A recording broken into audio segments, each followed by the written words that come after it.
Nice to meet you. All right, guys. I don't know if anybody is here or not because the only one I saw leave a comment was Dan from Come Geek Some. But we are here.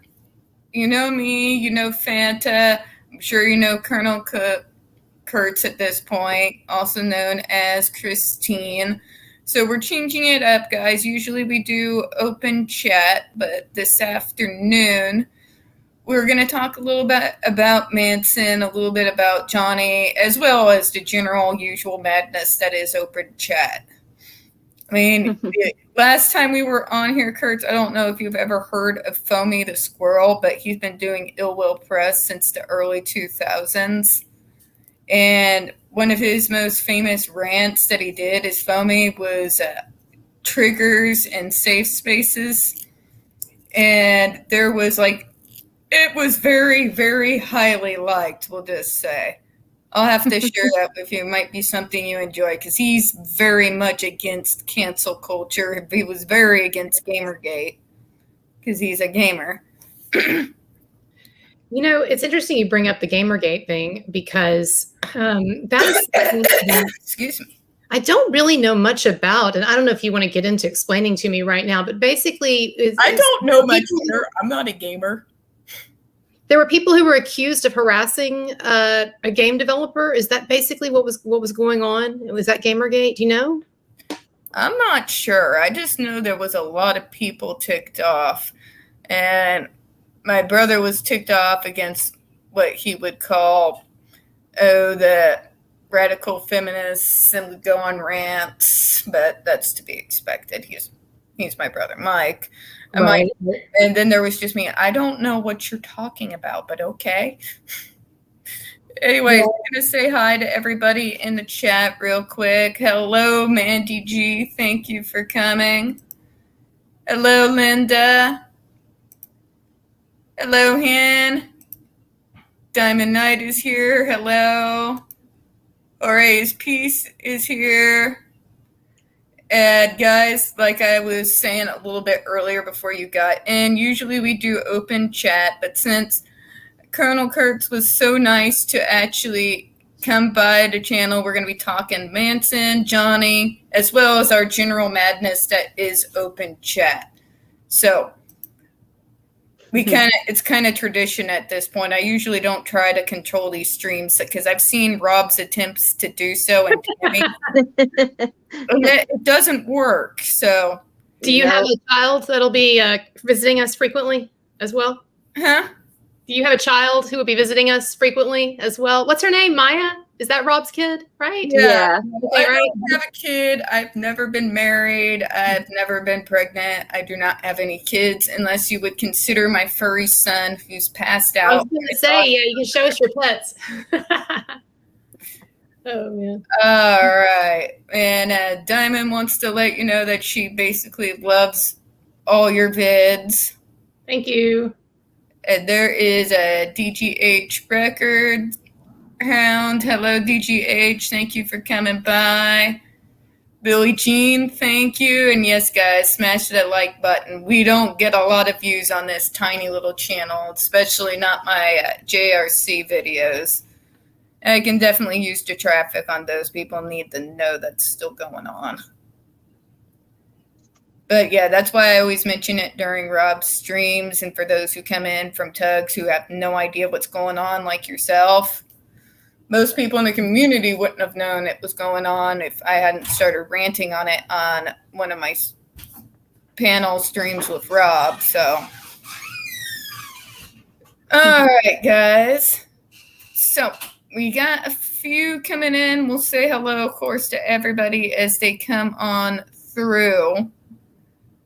So, oh yes, and Hin has a channel. So, folks, if somebody, one of my mods, I think one of you at least has to be here, hopefully could drop her link in the chat. I would appreciate it.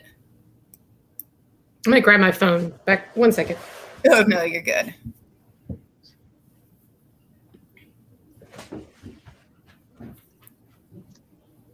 I just noticed that yesterday, by the way, Fanta, that you have your ribbon on your mask. Yeah. Yep. I ordered 2 of them. I have one for me, and I gave my mom one. Aw. Yeah.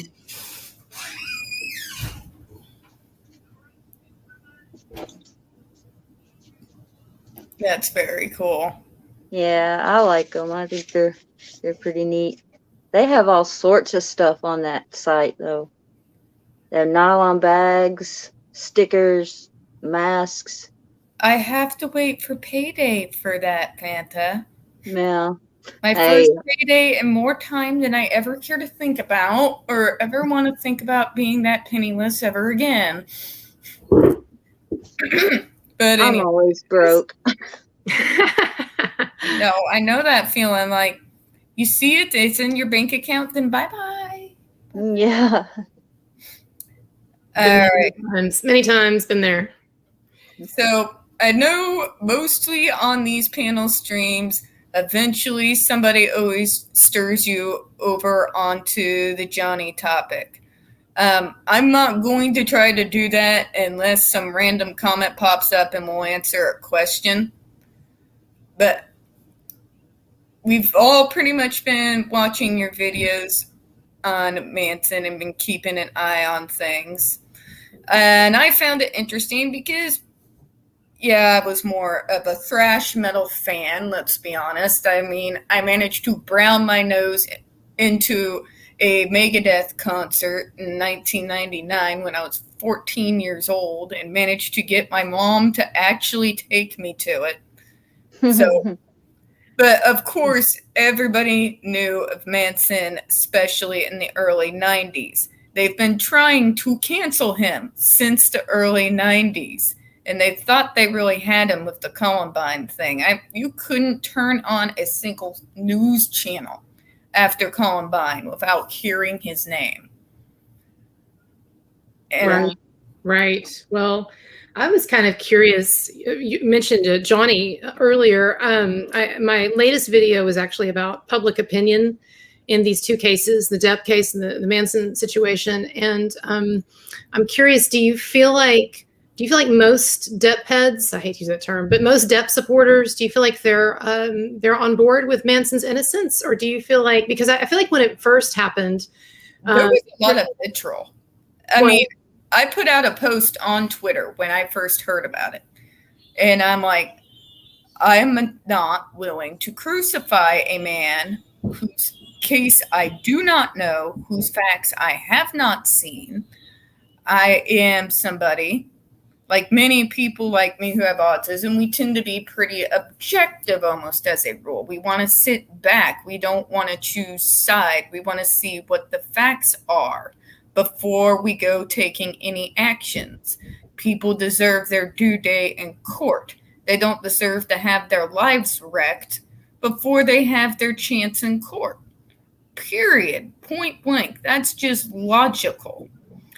But people these days, even people in the Johnny community, there were tweets, I remember, I know you all aren't saying that Manson is innocent. I know you aren't saying this, that, and the other thing. I think I see Fantasize. She knows some of what I was talking about. And they came out with, when I put up that post, and they attacked me. And I'm just like, no, he is not guilty. He's like, I say this as a Manson fan. I'm like, are you? Are you? Because if you were a fan, I would think you would want for more evidence to come out before you go not only condemning him, but condemning anyone who's even so much as saying the very fence-sitting statement of let's let the evidence out. Oh, there is no all this evidence. And I looked at their evidence. I looked at that Instagram page of that one girl that they told me all the evidence was at. And it was not convincing. It was still conjecture. It was still, this person said he did this, and this former employee said he did this. I'm like, accusations is not proof. Accusations is not evidence. You can have like half the planet accuse Manson of something. But if they can't prove it, I'm not buying it. That's not how it goes. I don't care if you like Manson or if you don't like Manson or if you're utterly indifferent towards the man. No one has the right to utterly tear the man's career apart before he's had his day in court. And so many people were just so much against it. And there's still sly comments in the community about it. Still many people who saying, stop linking Manson with Johnny. It only hurts Johnny. I'm like, these two people are best friends. It's not about us linking them. They're already linked. They've been best friends for over 30 years. And he's the godfather of Johnny's children. You think it doesn't hurt Johnny to see the bullshit that is put out about his best friend now every day? Right, right. And and I understand. I don't want to make anybody, feel bad who's on the fence or who thinks that Manson is guilty. Like, I understand that reaction. I understood the reaction at the beginning, especially because there were multiple accusers. And I think that it's not a stupid thing to say that if there are a lot of accusers, then that could mean something, right? And I get that. People are like, well, there wouldn't be so many people. But once you do, I believe that once you dig deeper, then you see that the number doesn't matter in this case. And I understand too the worry that defending Manson could make Johnny look bad. I was thinking, like when I first started making videos about the Manson thing, I almost didn't want to start making those videos because I was afraid that people would see them and they would be like, oh, she's defending Manson. Well, she just defends anybody, right? So Johnny Depp must be guilty too, right? Because she's just defending, she's defending both of them. And so I get those feelings. But yeah, I do think that it is unfortunate that, when people, Depp fans or anybody, when people jump the gun without any evidence, with these big media cases, these big celebrity cases, right? So I agree with you on that. Hello, Billie Jean. I just saw you in there, wanted to go ahead and say hi. I might have said hi earlier. But yeah, I know I'm bringing it back to Johnny, but it's just... Fine. Just talk about it if you want to. I didn't cover it because he was a celebrity. That literally had nothing to do with it. I didn't even do it due to personal connections. I knew two professional extras, stuntman and stuntwomen. They've kind of been in more movies in IMDb than Amber Heard or Rachel Evan Woods will ever be in or star in ever.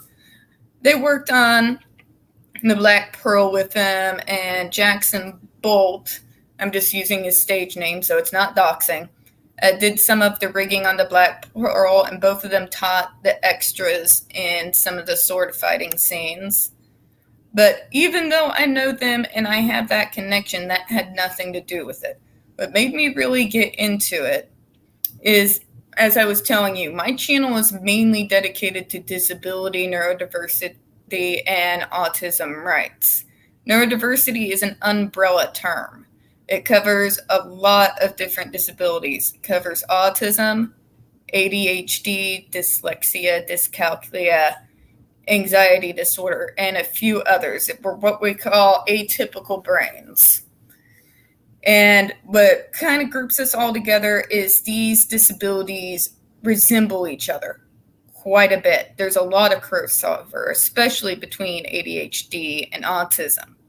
And I saw another neurodiverse tribe member, as we call ourselves, regardless of who he was, just like so many of us have been in the media, lied about, gaslit, manipulated, trashed, and almost destroyed.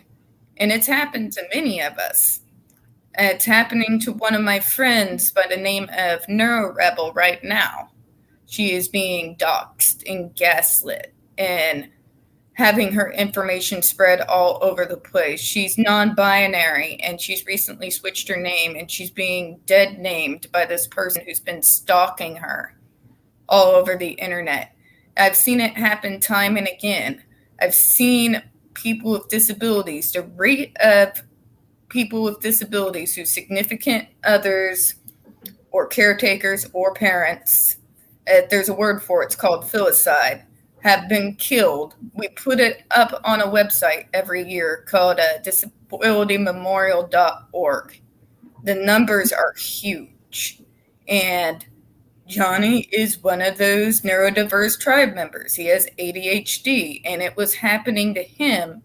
And it was the first time there was actually a spotlight shined on somebody that people can actually see what's been going on behind closed doors for many years. And I knew nobody would even think to cover that side. So that's when I started coming out and going over the case and doing my videos on it. And then with Manson, I have one up. And that was when I was defending myself because I got attacked by that tweet. Look, they've been attacking this guy since I was a kid. I mean, they've been attacking him. They tried to bury him with Columbine. They've tried to bury him ever since he first came out. Mm-hmm. And it's this weird convergence because unlike Johnny, who never really had anything before, you have this convergence of two people that usually never agree with each other on anything. Feminists and evangelicals. And for this one guy, they have come together, and I swear they're like combining forces to bury this guy right now because the evangelicals like, finally we got it. Finally we got it after all these years of trying. Yeah, I feel like it's mainly unfortunately a number of the radical Me Too feminist types, and I kind of got into it with somebody on Twitter the other day that for labeling someone feminist. I'm not saying that all feminists are wrong about this or whatever. I'm just saying that I think the Christian conservative thing. I'm sure there are some of them who are saying, "Oh, I told you so" or whatever, but I think in general, this is really the Me Too thing. And the media, like when you were saying about how they've been trying to get him, I want people to understand, like, we're not talking about some kind of, Illuminati conspiracy or something, right? We're talking about like the media has been trying to pin something on him for a long time. And so now it's almost like this kind of confirmation bias where it's like, see, we told you so. He's a freak. He's an abusive guy, whatever. Right. He does bad things to women. And let's face it, they went hard after him when all of a sudden all that information about Amber Heard started looking bad. They needed a new poster boy. They were losing ground. There were people starting to openly doubt their movement. And who are they going to push forward but someone who could play the character for them 1,000 times better because of how he portrays himself on stage, in his videos, sometimes in his interviews. Right. Mm-hmm. Johnny, you can almost find nothing on, but Manson, kind of like Eminem, they're both just out there and they don't give a fuck. Right. And, it's, and one thing that I think is important to point out is that, and I said this in one of my videos early on about Manson, is that there are consequences in life for things that we choose to pursue. And I'm not saying that Manson at all deserves the false allegations that are on him. And I think that it's terrible, but he has cultivated over the years very intentionally a very dark, satanic or whatever image. And I know that, everybody was supposed to understand that was just an image, but I do think that there's a certain amount of, I get it. Like, he's put himself forward this way. And there are people online saying, look, he's told us who he is. Why are we not going to believe him? Right. And it's like, yeah, you can't argue with the fact that he has contributed a bit to this with the type of music the type of image that he's cultivated. But that still doesn't mean that he is guilty and that he should be canceled. That's the thing. And that's the thing. You're the only guy who's become that image. My God, how long has Ozzy Osbourne declared himself the Prince of Darkness? How long before Manson came along did people continuously call him the Antichrist? Right. And him and his wife actually did have very violent encounters when he was drugged out of his mind. Ozzy and his wife? Yeah. Right. Okay. Yeah. Because they've both confirmed this. This is coming from both sides. Right. So But back then in the 80s, you didn't have this Me Too movement coming out to crucify them. And at this point, excuse me, got something caught in my throat. Well, it does raise I'll save you for a second. It does raise the question too of like, what do we do about all of the rock stars? You mentioned one of them, right? All of the rock stars in the past who've done really shady stuff. I understand that standards have changed and everything. And I'm not saying that's totally a bad thing, but like you look back at, who was the Led Zeppelin guy? It was Jimmy Page, who at one point was dating a 13-year-old groupie. And, you know, again, back then it wasn't. Led Zeppelin's behind the stage antics. And some of the stories that came behind what they did to those groupies, like, makes Manson pale in comparison. He doesn't even compete in the same ballroom as some of those groupies have said, with, strangely enough, fondness in their voices when they talk about they had things stuck in them. And but they're not Me Tooing that Led Zeppelin or anything. They're actually reliving it with fondness, weirdly enough. I guess to each their own. People who condemn Manson and all of that, they don't understand groupie culture. They really don't. They condemn them. Look at what they're doing to those poor women. Those poor women know what they're getting involved in. They're not stupid. They're not dumb. They're not these poor manipulated little girls.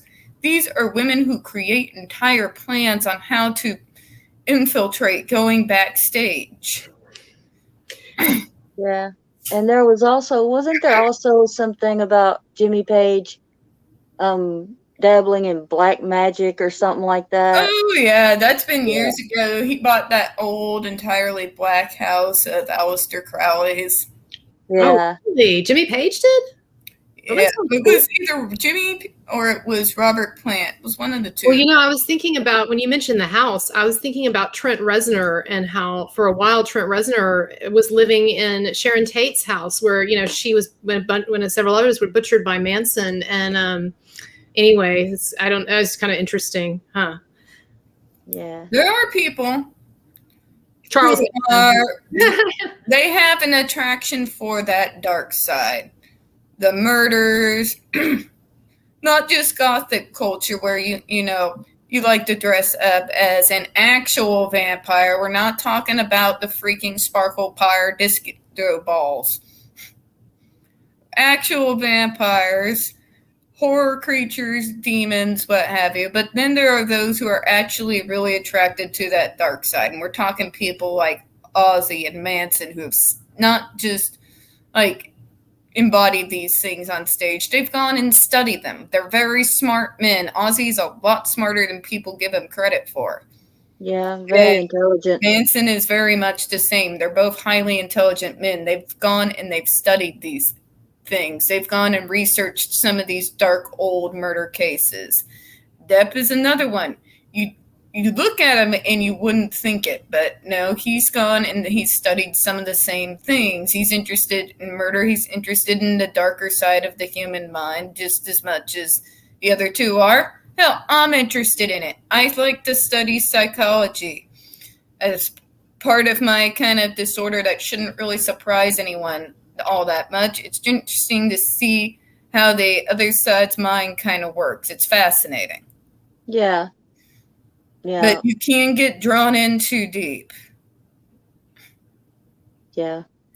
It's interesting. You were talking about too, like Johnny and how he's atypical or whatever. I remember before he and Amber split, or that initial thing in the courthouse and all of that. There were, I would say, for at least a couple of years prior to when they split, I remember seeing all these different articles that kind of painted him as being this past his prime weird guy who had kind of grown into this weirdness, sort of this Marlon Brando-esque, figure of, if you know anything about how Marlon Brando got. Yeah, we're an eclectic bunch. I mean, I have statues of Boss behind me sitting on shelves on the wall that I show proudly. I don't care. Statues of what? I have statues of the cat goddess boss behind me on shelves back there in my kitchen. So you can't really see them. And when I try to lift my computer to show people stuff. I want to look it up just a second. Keep talking. You can keep talking. I'm going to look at the cat goddess Bosk. Is that what it's called? BAST.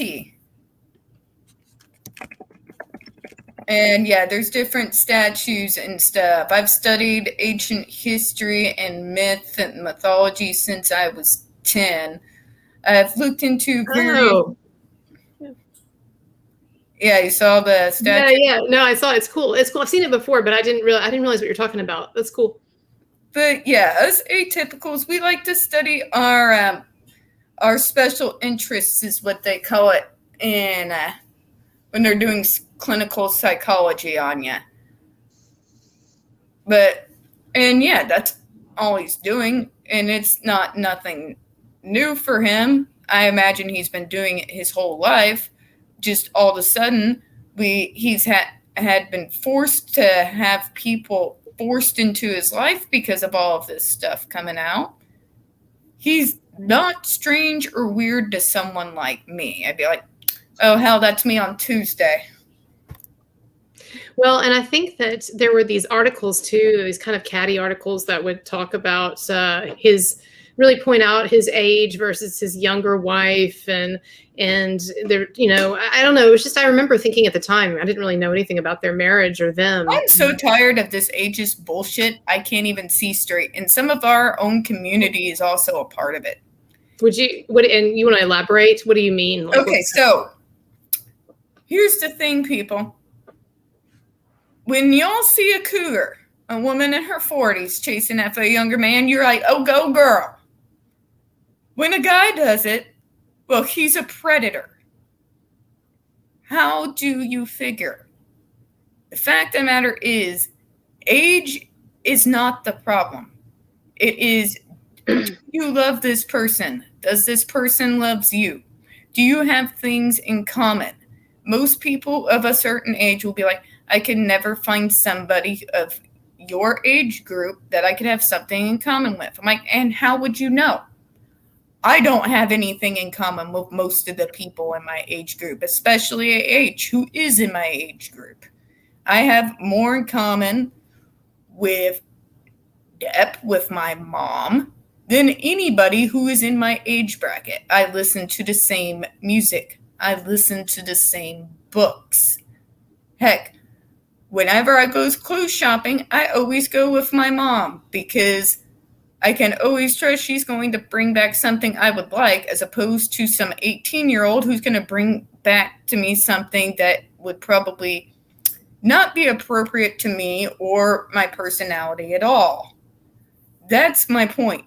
If a guy finds a woman and he's Johnny's age, and say that woman has the same interests, grew up in a different decade, but grew up with the same music, the same books, the same influence, why are we to say that they couldn't find common ground? Why could we say that they can't fall in love with each other? Yeah, well, especially it seems like the main thing too is, especially when we're talking about a woman who's in her late teen years, like who is of age, but like people talk about Evan Rachel Wood, or a woman, in late teen or early 20s, and an older man, it's increasingly viewed as automatically grooming. And I understand that a relationship between a man in his 30s, late 30s, or whatever Manson was, late 30s, and a teenager, even an 18 or 19-year-old, I understand that that's not ideal, probably. And I understand that that's not, that yes, there are a number of ways in which the older person, the older party, is going to have more life experience and so forth. But I think that kind of simple formula overlooks the other more complicated dynamics at play. That 19-year-old woman, she has a lot of power herself. She may not know as much of the world as that man does, but she has leverage over him. We all know what that is. And there's multiple types of it, right? See, I'm not just talking about sex. Right. No, so there is. Simplify it. I don't like that, the way it's simplified. I'm going to step away for 1 second. I'm still listening, but I'll be right back. Oh, no, I'll kind of go a little bit off of this. This idea that a 19-year-old is being groomed is ridiculous. Yep. There are 18-year-old women who have been sent off to war. I had a friend, my best friend in high school, is a soldier and has been since about a few months out of high school, who has been on the battleground. And you're supposed to tell me that someone her age is being groomed. They didn't know better. How much more could we possibly go back to the old 1950s trope of women are stupid? Yeah. Listen and obey. When you're telling me that he was grooming a 19-year-old and that she has no responsibility whatsoever, we are literally going back to the trope that all women are stupid, all men are smart. And they don't even realize that's what they're doing. Right. I want to recommend a book for anybody in the audience, for you as well, but anybody in the audience who's interested in this. And it's not an academic book, so it's not like really hard reading, but it's and it's from the 90s. I think you can only order it online. I don't think it's e-text, but anyway, it's called The Morning After, like morning. Mm-hmm. The Morning After Sex, Fear, and Feminism on Campus. And it's written by a woman named Katie Royfee. And anyway, she was a young woman. She was in graduate school at Princeton when she wrote it. And it makes this argument that some of this of modern day sort of Me Too type feminism, again, we're not talking about classical feminism, we're talking about a certain kind of modern feminism, but some of this is really bringing back a kind of Victorian feeling about women, which is that they're very vulnerable and they can't really ever communicate what they want. And they're these predatory men and they're going after these women, and these women don't really have an interest in sex. They're just kind of being manipulated into things. And look, I know that when people are young, men and women, when you're a teenager or when you're in your 20s, yes, you can get more easily talked into things, but that's true for men as well. And so, I think that we have to understand that that women are not, that these caricatures don't work very well, and that Me Too tries to bring up, and also understand that part of growing up or part of developing as a human is making mistakes. I don't have children, but if I were giving the sex talk to my child or teenager or whatever, I don't know what age do you do it, but anyway, one of the things that I would say is, you're going to make mistakes in your sexual life, right? I'm not promoting it, or I'm not saying, oh, no big deal, but like, it's going to happen. And so having that sort of awareness and not necessarily feeling the need to assign blame to someone, right? Anyway, that was my speech. Very true. I'm going to just pull this up here. She's saying death is a taboo subject, history, weird stuff. I'm like, okay, we want to talk about weird stuff. So I'm going to out myself. I've always been fascinated by the Black Death. In particular, not so much the Black Death itself, as so much as the psychological effect on society, on the survivors after the Black Death happened, and the things that resulted after that. The artwork, the danse macabre, and the development that came after it. Some people call it morbid. My mom would call it morbid and depressing. But I can understand their inclinations to kind of study these dark, so-called taboo subjects. Because I kind of have it myself, depending on the topic and the day. But, yeah, let's forget about the men that are being defended. Every time they say Johnny's past their prime, every time I'm like, guess what? You too will age someday, if you're lucky. And let's just hope that people of that time will be more kind to you than you are being to him. Mm-hmm. It's just kind of always been my thing. All these young news anchors, past their prime, looking a little wrung out. Like, it will happen to you too someday, my dear. We all must age. And what's really sad is a good majority of those times, the guys that say it are kind of particularly opie looking. And he looks better than them anyway. I'm like, so what you're really saying, he's actually this age and he looks better than you. So if you use his age, then maybe some chick next to you might buy it and sleep with you. I know, it's messed up logic. I can't figure it out, but anyways.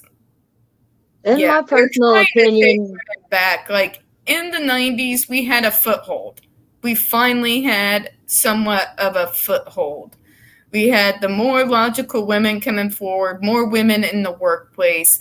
We were working for things that made logical, coherent sense. Equal work for equal play. That kind of made a particular sense, especially in the corporate world. If the woman was doing the same job as the man, performing as well in the boss's eyes as the man, then they should have equal pay. We were fighting for things that made logical sense. And now we have rolled it back to the 1950s. I'm like, I'm nobody's victim. I've made mistakes and I have owned that. I have ended up in bad relationships. I've even said it on Rob's stream that I made because I was not in my right mind at the time. I knew I was not in my right mind and to be making any kind of decisions at the time, but I did it anyway. And that part of it was on me. And women don't want to do that anymore. They don't want to take these Hollywood women don't want to take responsibility for anything. Like you said, read some of these statements from these women with Manson. They're putting it all on him. I'm like, what happened was you approached him. It was consensual at the time, whether you were unimpressed with it or you saw dollar signs or you got scared later when you thought on it. You decided after the fact that what happened was wrong. But during the time, it's not on him to make you feel better if you feel bad about it later. You consented at the time. You did not say no. You were a full participant. And for lack of a term, and it's a term men have used against women for a long time, but there is, unfortunately, especially now, a thing called buyer's remorse. Yeah. Yeah. And it's not the guy's problem if you have buyer's remorse when you consented in the first place. Yeah. I am on the side of, this might be taking it back, but I'm on the side of evidence. And I comment that on every video I watch or in any live stream chat I'm in about Manson. I'm like, I'm not going to say he's guilty, you know. I want evidence. I'm not going to make up my mind till I see evidence. And until then, he's innocent. You can show me a freaking video of a music video. Someone actually sent me one of his music videos where he was depicted beating up a girl who, quote unquote, looked like Evan Rachel Wood as evidence of his guilt. I'm like, that is not evidence of his guilt. Right. That is a role he is playing. It's a role. It's a role. It's a music video. Yeah. You want to... Like, seriously? You want to talk about Eminem's cleaning out my closet video real quick, people? Freaking seriously? We could, because I love him, but go ahead. What is he up to these days? Is he's I guess he's still They're making trying to cancel him again. Yeah. For what? What did he do? They heard Love the Way You Lie, the song he did with Rihanna. And this little Gen Zer, I guess they call them, whatever, heard the line in it where he says, if she ever tries to fucking leave, I'll tie her to the bed and set the house on fire. Well, that just, oh my God. And so for that day, it didn't work, of course. They tried to cancel him. And I was thinking, and a lot of channels I watch were thinking, that's what they want to cancel him over? Go back and see Cleaning Out My Closet. Go back and see Kim. Go back and listen to that, you know? There's it's a lot more colorful things that he has out there to cancel him for, but he did drop 2 albums he's 50. He's gonna be 58, or yeah, he'll be 58 in October. I'm October. He's like a week after me. He turns 58, or I mean 48. I'm sorry. And goodness gracious, 49. Oh my God, my thoughts. I'm sorry, my thoughts.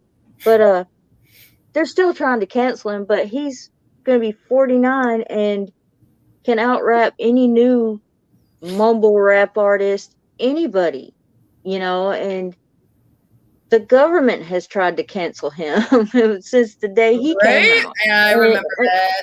The government couldn't do it. So these little teeny boppers think they can? No. And if more people took the attitude that he has, I believe they wouldn't get canceled. Because he's like, F you, come at me. I'll make a song about it, and tear you to pieces. And he did. There's Oh one my called God. I'm Tone Deaf. Check out Tone Deaf. But yeah, I think if a lot of people had his attitude, they wouldn't be so easily taken down. But Manson lost everything in a day. It seems like, didn't he get like dropped from that show? Overnight. Yeah, he got dropped from that my show problem. he was on. His record label dropped him. I mean, Publicist. Yeah. it's Well, ridiculous. I hope he makes his own record label. I do. Yeah. it's interesting too how certain people, like you were talking about the Eminem thing for the lyrics, how there are certain people that get pounced on, and then other people, like for instance, I'm still waiting for someone to listen to Eddie Murphy's stand-up comedy from the early 80s. I was watching one of his best known stand-ups. It was from, I think it was from 1980. I'm the date wrong, 1980s. And the opening line, he comes out on the stage and he says, you know why I hate, that's what he says. And then he does this whole thing about why he hates gay people. Now he didn't really, I don't think he really hated gay people. It was this whole, and he made an AIDS joke. He says, I don't want my wife hanging, or my girlfriend hanging out with, because they'll get, and I'm just thinking, like he would be like dead if anybody called attention to that. But for some reason, people are they did. They actually did. They came after him for it real hard. And what was I have both of those. Eddie Murphy Raw and Eddie Murphy Delirious. Yeah, Raw. It's Raw. That's right. Eddie Murphy Raw. Yeah. Oh, yeah. Okay. I was going to say, I might, for the anti-gay comments that Eminem did, they did come after him. And what did he do? He came out on stage with Elton John. Elton John, who had glasses that said, fuck you. On either side. Can I tell you something I just saw about Elton John? It was a thing the Graham Norton show did about fathers and stuff like that, Father's Day and stuff. And Elton John was on there, and they asked him about Eminem, and he's like, we're really good friends. And he said when his partner and he did their civil union, Eminem sent him a gift. And he said he opens the box, and it's 2 diamond-encrusted cock rings. Right. They haven't been used. Right. That's so funny. Well, and I know too that like when Eminem was trying to get off painkillers, he was addicted to painkillers and I think benzos. And one of the main people that talked him through it was was Elton John. Elton John did that for Johnny too. Good for him. Good for him. I love the movie Rocket Man. Everybody should watch that movie. It's I like that a lot. Anyway, hey Gary. Hi, Gary. What's up, guys? Gary. My 2 faves and the Colonel. Hello. We're kind of going over the Manson case, the Johnny case. Some random things get popping up, like people attacking Eminem. Yeah. No. Well, they're trying to cancel Eminem because he stole some of my lyrics. That's why I'm the one that canceled him.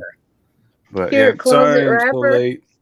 Actually, Keely and I were trying to work on another mindfulness video, and we were having like glitches left and right. So we're just like, you know what? Try it again later.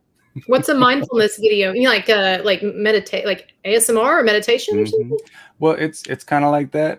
It's a book that we're going off of. It's on her channel. It's really good. It's from okay. A through Z. Mindfulness. We're on the letter V right now. So there's like a series on her channel, Keely Talks. It's really I'll cool. You check it should check out. out her channel. It's Oh, very that's nice. cool. Okay. You should watch them. They're awesome. She Yeah, has a they're lot of meditation really stuff good, on yeah. there. And she covers, the JD and AH stuff too, and all kinds of other stuff. And we're actually going to be doing a little review on the Loki series as well. Oh, speaking of Charlie Chaplin, TJ Prendick Charlie brought Chaplin. something up that's slowly coming up. They've been trying to cancel Charlie Chaplin too, TJ. You just haven't really been seeing it. They've been bringing up Charlie Chaplin in regards to the 16-year-old too. I've seen it. I'm like, but we're talking the 1920s, people. It was a different time entirely. People died a lot younger, and that was actually pretty normal at the time. Because wouldn't it like as soon as a girl, or they called it the transition into womanhood when she got her period, right? Right. Usually, so then she was breeding. normal. She was ready to breed. She was ready to breed she- and be married, and they could be 12, 14. That was more Middle Ages. 16 was considered appropriate back in the 20s. Like 14 was a little young. Okay, I went way back, didn't I? Sorry. Yeah, Still, you did. But they're know. like, but she was like 16 years old. And I'm like, yeah, 16 years old wasn't what you think it was back then. It was a very different time, and people, especially women, were first to mature quickly. Mm-hmm. Yeah. Well, and I think too, it's important to understand that even though our culture has changed, where that's not seen as acceptable anymore, and where people do take longer to develop psychologically, there's still the biological realities are still the same. And I do have a problem. I'm not saying that we should be okay with older guys and teenage girls, but I am saying that, like, I don't like the way it's depicted now as like some kind of freakish predatory thing that a man like Marilyn Manson in his late 30s would be attracted to a 19-year-old, right? I mean, people are attracted to teenagers because, along with a lot of other age groups, because they're reaching sexual maturity. So, I'm not saying that we need to lower the age of consent or anything, but it is really childish to say that because a man dates a teenager, especially a 19-year-old, that, oh my God, he's a freak or whatever. I'm not saying it's the best idea, but I mean, this is a biological historical reality. So they say all that now, but how many of those same news anchors were watching the countdown to Mary-Kate and Ashley turning 18? I remember. How many? Oh my God. Yeah. Oh, there was a massive countdown, especially out here in the Bible Belt. Oh, really? Wow, people. Now, see, to me, age doesn't even matter. It's all about the connection that you have with someone. That's what I was spiritually, saying mentally. Earlier. That was what I said earlier. Yeah. Well, my I agree. Stepdad and my stepmom and my dad were about 13, 14 years apart. I've known some very successful couples who are even had a larger degree of separation. My parents are 10 years apart. My mom's 10 years older than my dad, actually. And they've been together for 43 years now, I think. My ex, I've said it before, I was 19 years older than him. Hey, girl. Get you some of that young buck. Yeah. I like younger guys. I'm attracted to them. I don't want a, teenager, but, and he wasn't, he was in his 20s. But, yeah, so I used to feel bad about it, but then so many people are like, it's just a number, It's always been older for me because I am mentally way older than I am physically. I cannot relate to the guys in my own age bracket at all. I just can't. You look that young because you work out 2 times a day. Come on now. And the way, and I eat really, really well. Yes, I know, Gary. And hummus is life, like you said last night. Hummus I is don't. life, sir. Tore up a bag of Doritos before this started. That's my kind of girl right there. There you go, Fanta. I'm like, That's phantasmagorical. Where is everybody at? Like what part? Like what country or what part of the country? I'm in Texas. I'm in the South. I'm just curious. I don't mind Florida. doxing myself. I'm No, out I of was asking for specifically. You don't tell me. I'm just curious though. Oh no, I don't mind. I'm a semi-public figure. I'm well known for the stuff that I do. Like I said, I do grant writing. I've been out in public and have held places of office. So it doesn't really matter if I out myself or not. People can look up my name and find me if they look hard enough and know where to look. I'm out of Springfield, Missouri. I'm out 45 minutes outside of Branson. Okay. Springfield, and she's like a couple blocks away from Bart Simpson. No, that was more based off of Springfield, Massachusetts, where some of my dad's folks are. Really? Oh, that's cool. Yeah. Well, I'm the king of doxing myself, so whatever. How many Florida, people have tried so to do that? I'm in the South you as well. know? What's that?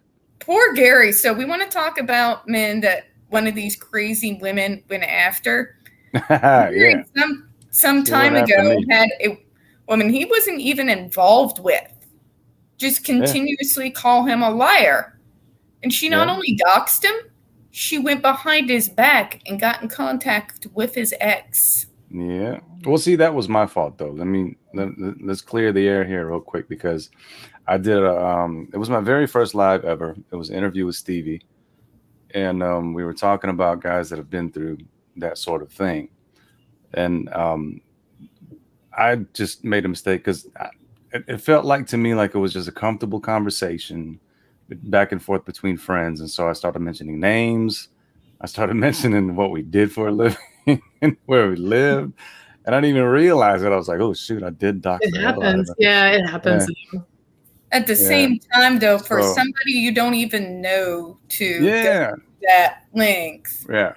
And see, to go that far to defame you for why? This is exactly what happened, though. It was because of something that I said that came across the wrong way. Because he was asking me if there was any physical AB use. And I said, no. Yeah. I said, yeah, but it wasn't from her. It was by me because I became an alcoholic at the time. What I meant was I was abusing myself physically with alcohol. And that's all I meant by that. And she took it as, oh, he's lying. So he's the one that's doing that to her. And I'm like, no, I never said that. And somebody else even came to me who was a friend in the community and asked me about it, because she was like, it sounded like you said that you were the one that laid hands on her. I was like, no, I never said I laid hands on her. I said there was physical AB use by me because I became an alcoholic at the time, and so I was doing it to myself, basically. Right. But with her, it was more mental and emotional. So, but she took it upon herself.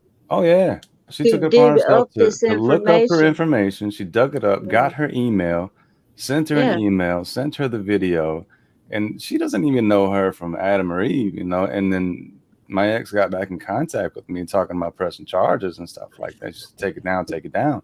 So I asked Stevie, I was like, oh, please, man, please just take that down. I didn't realize what I did. And he kindly did so. He was like, yeah, no problem. I got you. I understand. Yeah. So there you go. And from there, we even went on a live with Rob and Zod, 2 different lives that same night, brought her on. She wouldn't come on to Rob's live. So she was just, putting things in the comments, but she came on Zod's and she still just wouldn't give me straight answers, because she went, to her with different names. I'm not doxing her. Her name was Misanthropy at the time. That's not her real name. So she went by Misanthropy at the time, but she did come on the stream, showed her face, but she just wouldn't give me the time of day. I was very calm with her. I was asking her questions like, why does she think this? Why does she think that? And she was just like, she just didn't believe me. I was like, well, that's your prerogative. And then Zod just cut her off. It was they were all Yeah. going on. I was trying to have a conversation with her, but then Zod just had enough of it. He was like, you're done. I was Yeah. like, wait, I'm not done yet.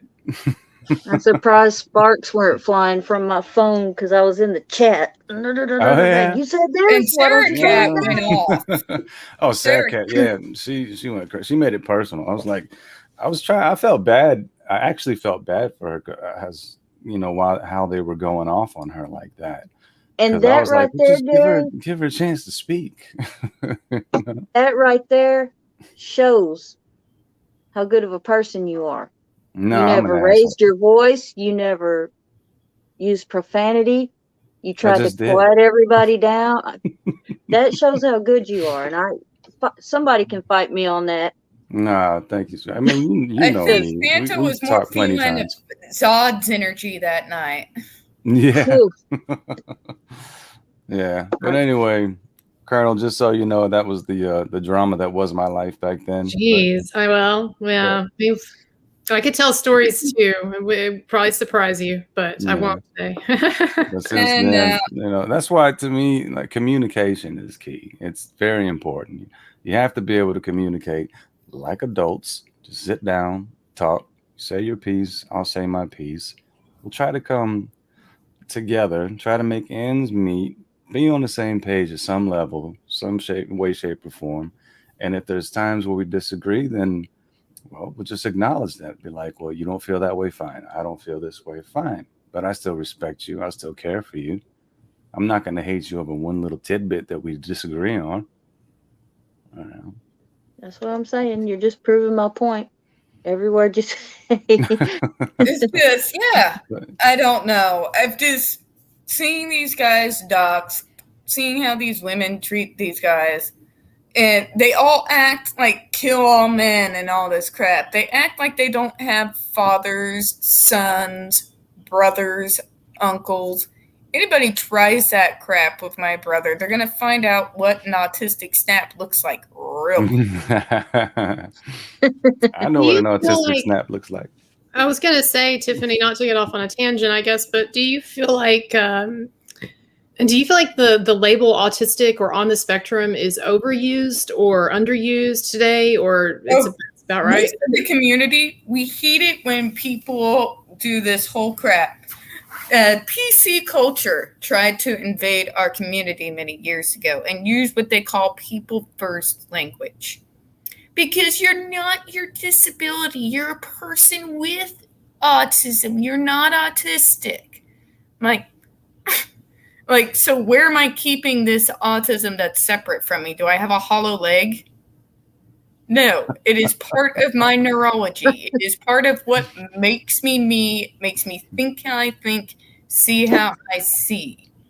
My disability is not separate from me. It's a part of me. I am autistic. They'd be like, but that's like saying someone is cancerous. Like, now you're equating autism to cancer. They are not the same diagnosis, Karen. Well, I love the fact that you embrace it, and you know what it is. You are who you are. You love yourself. You're unapologetically what you are, and which is fantastic to me. And you've seen my retweets. The whole community is that way. We all call ourselves autistics. And every time somebody tries to tell us how we're supposed to label ourselves, we blow our shit. Every time. You see a bunch of retweets from me. Somebody was trying to tell me how I'm not allowed to call myself disabled again.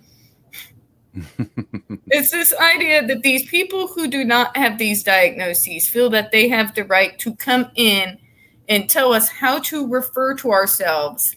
And if we're not doing it the way they're telling us to do it, we are somehow disrespecting ourselves. Man. Well, what do they know? Right. So it's like I can't see very well. I don't even know if I'm in frame right now. But you are. I really don't. I try to do my hand so I can see it on the little thing and be like, oh, okay, I need to move here. But so according to those people, I wouldn't be a blind person. I would be a person with blindness. Right. Like Tiffany said, do I keep my blindness in my back pocket? Right? You know, I'd throw it away if I could, but it just struck me like that. I had to say something. And you got to what we put it in really that hollow need is leg. every time we hear things like we hear special needs or we hear differently abled, and every time it's like a collective body twitch goes throughout the entire community. Like, no, please don't. It's like it's the way you talk to a 5-year-old and kind of pat them on the head is what it feels like. It's got the same energy.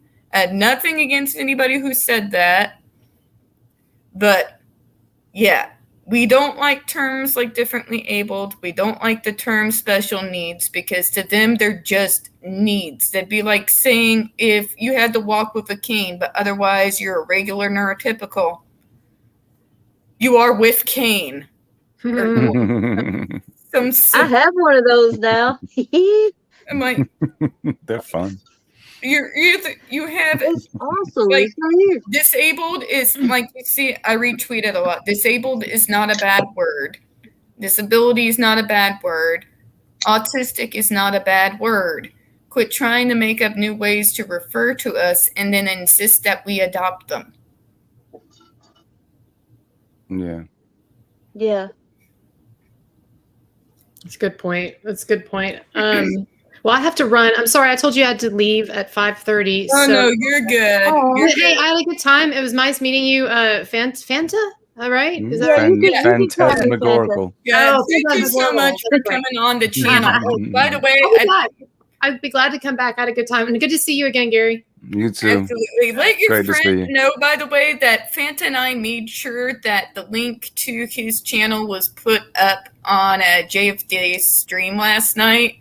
And he's got a new Whose group stream? of fangirls now. Whose stream? Tell me again, real quick. Your friend that I retweeted. Yeah, we put his link up last night on JFD stream. Where did you put it up? We put it in the chat. Oh, in this chat. Yeah, no, it was on. She was saying it was JFD's stream last night. Yeah. Oh, for gosh. Johnny. We put him. Oh, gosh. Stream, and now he's gonna have a new swarm of girls. Well, that's good. I bet he can handle it. Something tells me. It's time to warn him because they were thirsty girls. Yeah. Well, like hot, and like it just went down. He needs some more Instagram followers. So why don't you point them in that direction too? His Instagram. Does he have that in like his descriptions? Does he have his different social media links in? Yeah, it's on there. Yeah, now on the YouTube channel. I don't know if he has them on Twitter. He probably needs to do that. But if you go to the YouTube channel, it's Celtic_iron on Instagram. So Celtic_iron, all one word. Cool. So anyway, I try to keep my Insta and my Facebook kind of separate from everything because Insta's basically for family. My mom, my uncle. I do follow some people from here on there, but mainly it's because they hunted me down and found me. Gotcha. Well, listen, I will let him know, and I'm sure he'll be happy about that. And I will see everybody later. Thanks a lot. All right. No problem. Bye, Colonel. Bye. See you. Bye. That was And nice. number 3. Yeah. But yeah, for that guy, they were getting thirsty in the chat, weren't they, Fanta? They were. They were. I'm gonna check him out too. Man, I was so upset. I couldn't make JFD stream last night. Man, I was quite a bit knackered. And go ahead. And I'm like, later on, this guy's be like, who is this Tiffany person and what did she do? As soon as it was over, Why I are all subbed these to her. thirsty girls suddenly coming to my channel? Yeah, thanks, Tiffany. Jeez. Oh, like you don't get it enough. I know how all those girls go on your streams, Gary. Oh no. Uh-huh. I don't Making It's get that comments. voice. No. Especially I don't when see it. Sherry just eggs them on. Who, Jerry? Yeah. She just eggs it on. She just makes it worse. That's her fault. I love Jerry, man. She's so funny. I do too. Table keeps moving. Oh no. It's It's like- haunted. No, it's my foot. You kicking it? But anyways, now Oh, that yeah. we've covered all the heavy stuff, back to time as is normal, our regular random stuff. Yeah. Oh, hello. And while you're doing that, I am going to No. no, not go mute. What are you doing, computer? There we go. It's okay. We all know you're gonna have a fag. So Captain It's Obvious is okay. probably unaware that I am on a stream right now. So if somebody could let her know that I'm doing mine and probably will for another half hour. We usually go an hour and 30 minutes. But as you were saying, Miss Doubtfire. Oh yes, go ahead and light one up, love. It's all good. It's all good. What is God. Are they doing a stream too? I swear, this is what happens to me every time they do the freaking lawnmower out there. I don't know what kind of ragweed they have out in that lawn, but God. I know, right? Jeez, people.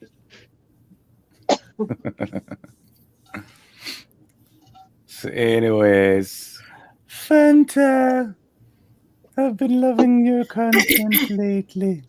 Did you You're doing see so it good. today? I didn't see the one I'm today. surprised Yeah. I didn't offend anybody, because usually when I go on those rants about how we don't like being called special needs or differently abled, people get on to me. Why did they get on to you? I don't get that. Like, but that's how we refer to people with special needs. It's like, it's not special needs. You're talking to us like we're toddlers. Do you have any idea how condescending those names sound? How those type of terms have been turned into jokes. They are used to ostracize and other us. Where It's like when you tell people you can't see, they talk louder. What kind of sense does that make? I can hear you just fine, dummy. Just come here so I can see your ass. I can't see. Are you okay? I'm right here. I have a friend that he aggravates me, and like he'll say something and I'm like, oh, and I go to like, hit him, like just slap him on the arm or something, and he'll run and he'll start going, Marco Polo. The only way she can find me. I'm like, shut up. Hey, Jasmine, I know you're saying you don't like me calling a disabled person. I get it. There's some. It's not the majority that I've come across, but there's some who feel that way. I'd be like, how about instead of calling me disabled or special needs or differently abled, you just try calling me my name. All right. Yeah. Exactly. Yeah. It's not that hard. Either call us how we prefer to be called or call us our names. Like, we do have names. Yeah. Shocking, I know. Hey, Tiffany. And you know what? It's even more shocking, folks. Us autistics, we even go on dates. I know. Incredible, isn't it? Did you say you go on dates? Yeah. There are people out there who believe we never date. We stay in our houses. We never interact with anyone either. I'm like, seriously? You that really describes think my life. Some of us do choose to stay in our homes. That is true. But you can be autistic and have relationships with other people. For God's Yeah. sake. Tiffany, I bet you can't shake them off of you. I know, right? You have to run away. No, I leave get me the alone. dirty old men and the weird guys. That, Tell me about it. I'm a magnet for those kind of people. Me too. and Dirty don't, old oh men yeah, and and I weird forgot guys. the freaking perpetual frat boys. Those two. Yeah. Hey baby, woo! Flip them off every time. Mom will be like, Tiffany, stop it. They're gonna come out of their car. I'm like, let them. Yeah. Uh-huh. I've had a bad day and I'm looking for a reason. Can I ask how tall you are, Tiffany? I am 5'3.5". Oh. I know I don't seem like it And a little because I'm spitfire, too. proportioned weirdly. Like I still have long legs and long limbed, yet I'm still short. Yeah. I'm 5'2". And if those guys did get out of their cars, I could be like a damn little ranting ninja on their ass. Again, well, you know where to go That's straight snatchy, and for. I'll say it: punch straight to the dick. Exactly. Like me, Exactly, Tiffany. they tease me and call me Blind Fury. I freaking love this, TJ Prindy. How dare you? How dare you have a life? I know, right? Exactly, TJ. All right. Just like some of these women be like, but you actually like the older men? I'm like, have you met the men my age? I have. Wait, how old are you again, Tiff? I am 36 years old. I'm actually a year older than the nobody. Oh, wow. God, I hate thinking of her in my age bracket. But mentally, as you can tell, I'm actually a lot older. So me trying to relate to guys my age. Yeah, that ain't happening. No, we didn't grow up with the same music. I grew up with music that was at least a decade or two before me.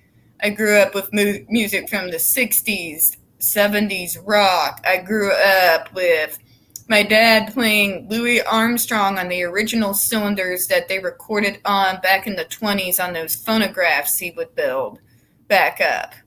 Mm-hmm. So I grew up with that sort of stuff. And I was always, as they would say of Manson and Depp, very strange as well. Highly intelligent, liked researching things like the Black Death, ancient history and myth and mythology, religions, since I was a kid. So me trying to relate to Joe Schmo over there, who's in my age bracket, In his skinny jeans. his awful come on lines and his insistence on invading my pseudo-autistic bubble of nope. Yeah, I mean, it's just a known fact, though, that guys, and I'm saying this as a guy, we mature a lot slower than women do. I'm not afraid to admit that, because I'm thinking of myself back when I was 36-ish, 30, the 30s period. No, I was a dummy. I was an idiot. I can get walked over 10 times over. Well, you were that guy in the 30s that was the good guy. You weren't like one of these freaking horrible people like, hey, baby, woo! Like, which is the majority of the guys out here, I swear to God. Oh, wait, goodness. you didn't give me a sign? You're a horrible bitch. I'm like, I will be in a second. You know the Just equivalent. walked on and left me alone and retained some form of dignity. I think Gary's I can't form talk of to those guys. There's nothing I can talk to them about. They have, they may have intelligence, but it's deeply buried somewhere. yeah. Yeah, it just hasn't. The balls haven't dropped yet. I can't deal with somebody that cannot speak proper English. It drives me crazy. Okay, TJ Prindy, skinny gut. Tucking is not a freaking word. I will agree to a point. Skinny jeans, no. But having grown up with thrash metal and all of that as a kid, tight-fitting leather pants, on the other hand. Oh my word! There goes Fanta. She's like, oh God, don't get me started. Please watch the Oh, episode of God. Friends about Ross's leather pants. Have you seen that? Oh my Yes, God. hilarious. I'm not talking to guys like him, dear. I'm just saying. That's exactly what I thought of when you said that. The powder and Man. oh my God. Yeah, sad to say, I used to own a pair of leather pants. A couple of them, actually. Wow. That's hard to picture. It's hard to fit I in. mean, and Linda, I get you.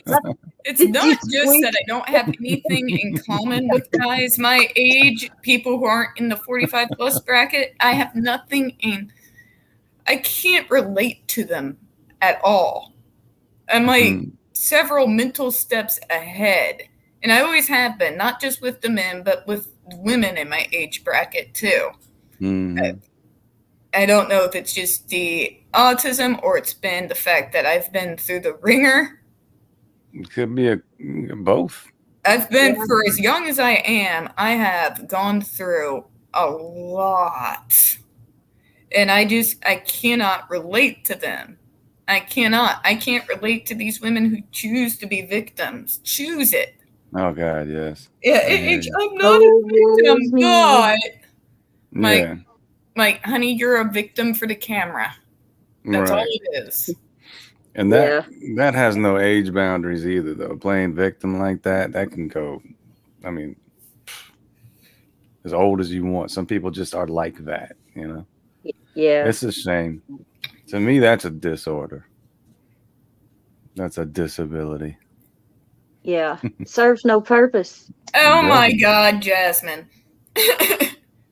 What'd she say? What'd she say? One time, this drunk guy was trying to sympathize with my back issues, and he meant to say disc, but he said, I know I've got a couple of ruptured discs in my back, too.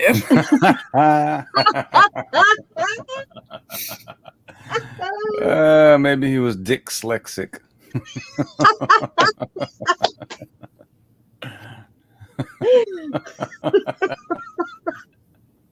Dyslexic. Oh my God. That's my dad joke for today. But Oh.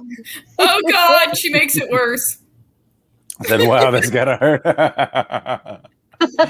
That's a nice response right there, Jasmine. That's perfect. So, wow, that's gotta hurt. Oh my God, yes. Men from my age group still wear the freaking saggy jeans and the freaking beanies, and like, God, it wasn't attractive then. Now it's oh man, sad. no. Pull your pants a beanie. Oof, a beanie, but like down like really low. Yeah, over their greasy my. hair, looks like they haven't bathed in days, and they're still trying to pull it off. It didn't work then. It is not gonna work now. Oh no, speak for yourself, girl. I like them beanies. Some guys can wear them. Some guys should really leave those back in the 90s where they belong. Mm-hmm. Some guys can pull it off. Some guys can wear eclectic clothing and pull it off. Yeah. Some guys are autistic and wear that type of clothing due to texture issues. I have no problems with them. But guys who try to act the same way that they did in their 20s, in their teens, wearing those kinds of outfits, yeah. Well, I'm going to be, oh, God. I'm going to be 50. You're getting your beanie on, Gary. Yeah, hi. I can't see it. Girls. Let me get close. Hold on. Yeah, Gary, they don't come on like that. They come on like drunken prom dates. Hey, baby, what's your sign? I'm like, oh, you want to see my sign? I'll be happy to give you my sign. Come here. Here's my sign. Stop. Oh, wait, my sign is how do you work this thing? Oh, that's But I was gonna say I'll be 50 in October, and girl, I still rock my. Huh? I said, girl, you look good. Well, thank you. And everybody is I- jealous of your hair. I've seen Thank it in you. dreams. Thank you. But I still rock my You're rocking my low top feet. black All-Star Converse, Hey my now, flannel, I like that I'm look just though. yeah, a lot of people in my family and stuff, they refer to me as like a hippie, but I guess I'm sort of a grunge hippie. I don't I don't know. I just wear what I like and I don't care, and when I'm 80, I'm gonna have those All-Stars. Uh-huh. I will probably still have those jean vests, and I don't care because I look damn good in them. There you Do go. you have patches? Bam. Do you have patches? Like Megadeth and Metallica patches? I would, but I can't sew. And I'm accident prone. So I would try to sew and probably end up with like stains of blood on said Well, it would kind of go, you all know, over you the go. back. That would be awesome. especially if you had a Slayer one. Oh, Instead of God. trying to come on to me, instead I'd have guys probably older than me going, "You okay?" Like kind of need not some how help? I wanted that to go. That's too funny. And y'all know how I love Jack Skellington, right? Mm-hmm. Mm-hmm. Check this out. Oh, Oh, that's way too hot for this shit.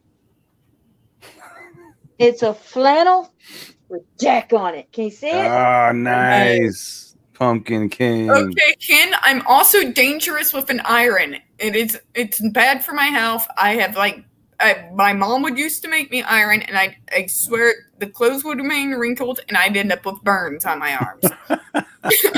I wear my wrinkles out. I never iron. If it's wrinkled, they'll come out eventually during Ironing the like day. this. Whoops. Whoa. You're not supposed to wear the shirt while you iron it, Tiffany. I'm aware of this, Gary, but I am accident prone, and I suddenly would leave my hand and land on some part of my body. Oh, God, trust me. I'm the same. Same way. Yep. Burns If galore. there's some weird way you can hurt yourself, that's me too. I cut my lip on tape. On what? Tape? Oh, Scotch tape? I thought you said cake. Like, wow. That's really accident prone. That's Not really... yet. Not yet. Okay, I haven't been that bad yet. Oh, Not no. yet. I was just trying to do that with my teeth, and it split my lip open. Ouch. And I fall upstairs. Not You fall down. upstairs. Up. Yep. Is there I'm anyone not who even- hasn't done it at least once, though? Be honest. Oh, yeah. Everybody's had that day. Oh, yeah. I've fallen upstairs quite a bit. Yeah, You just miss You that ever- one step and you just keep going. or I missed the bottom too. And you know how you're like if you Okay, step I'll on. never forget. My brother, he came home from a party when he was living with my dad years and years ago.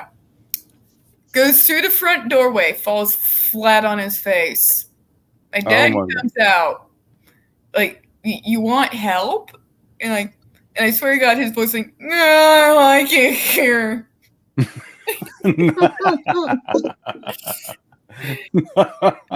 No, I And like he it here. left a dent where his head went, and he would show people where the dent was. Like, he was proud of it. I'm like, oh my God. Really gonna Look make what I that- did. Like, you're Well- gonna make that the tourist attraction of Dad's place here is the dent you put in the ground because you were drunk? Really? I love tell you that this- bit though. I I like don't it like here. Yeah. No, I like it here. I'm gonna use that. But I might have told you this story. I don't know. When I go outside and the sun and everything's shining. When I come in, most people when they come in, it takes them just a few seconds and their eyes adjust. Right. Well, me, I had to turn the overhead light off, wait a few minutes or seconds, turn it back on, and then adjust. And my grandson was in the living room watching Minecraft videos, and I I came through and I walked into the couch. He says, Oh, Oma? Patty C is here, everyone. You missed the Colonel, Patty, but that's okay. You can catch it on playback. And he's like, Oma, what are you doing? I was like, baby, I can't see my, because he used to say, are your eyes broken? So I said, my eyes are broken. And he goes, oh, and just so serious. He goes, Oma, I'll tell you when you're about to walk into a wall. Thanks, baby. He was so sweet. Serious. He never did, though, and I walked into the damn doorway. Little shit. Sorry, forgot to tell you, Oma. Oma, that's cute. I like that. Well, see, I'm Italian, and I'm fighting this age thing. I don't like it at all. And I didn't want to be called Granny or Meemaw or nothing like that. And Nana is an Italian word for grandmother, right? Everybody's a Nana or a Nana.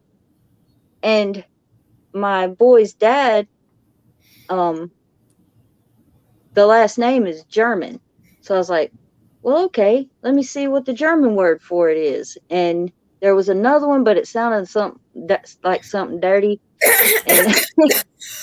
And Oma, so I picked Oma. No, I like it. I like it. Seriously?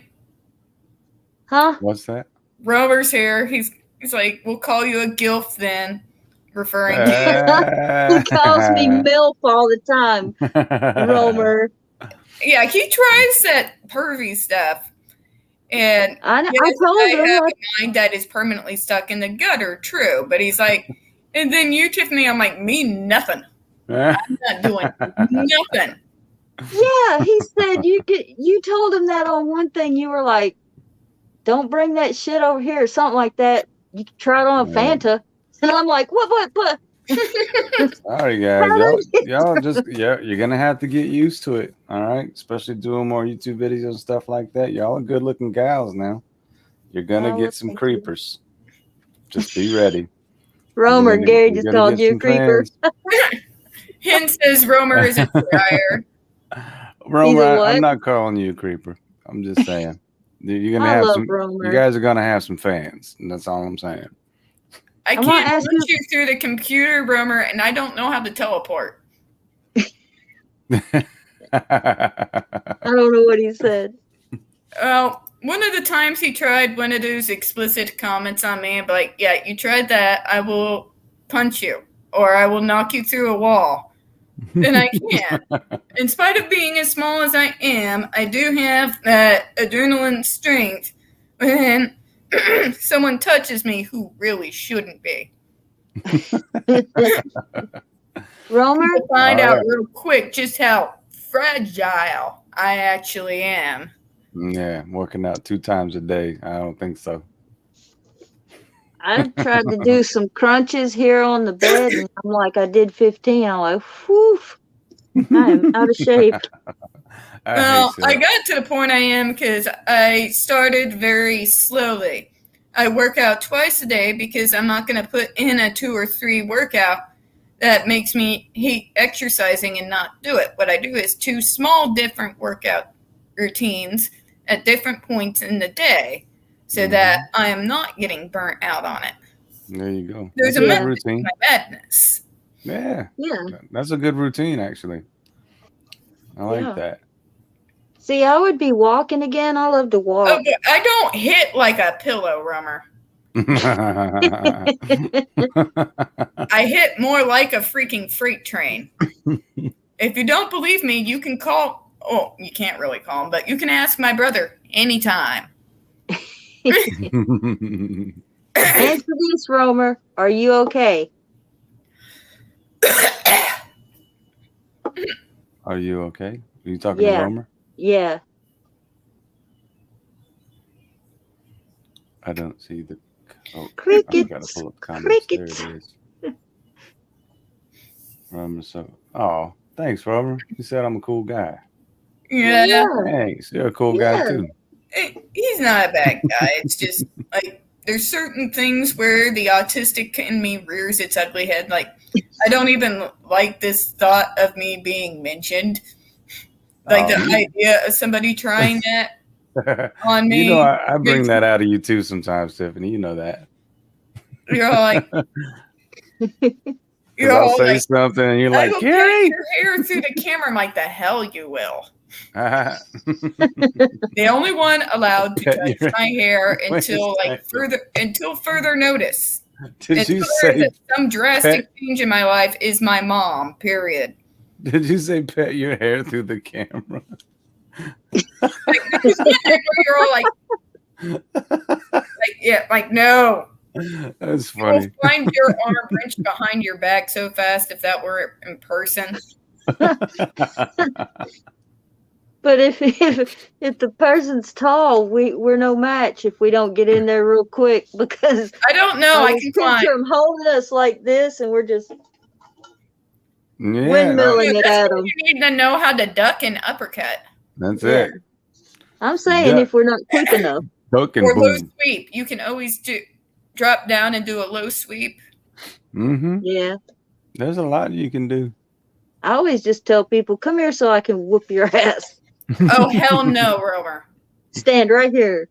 Did he say whether he's okay or not? No, but he's talking. I better dress up as Tiffany's mom then. Like, oh, hell no. Because it's not me you'll be dealing with. You'll be dealing with her. And I don't wish that on anyone. When she's in a rage, woo! When we were younger, when it was that particular time in every lady's life once a month, he would hide himself. This army vet would hide out in the freaking shed for the entire week. Oh, jeez. And we would come out there and be like, no, you got to find somewhere else to hide.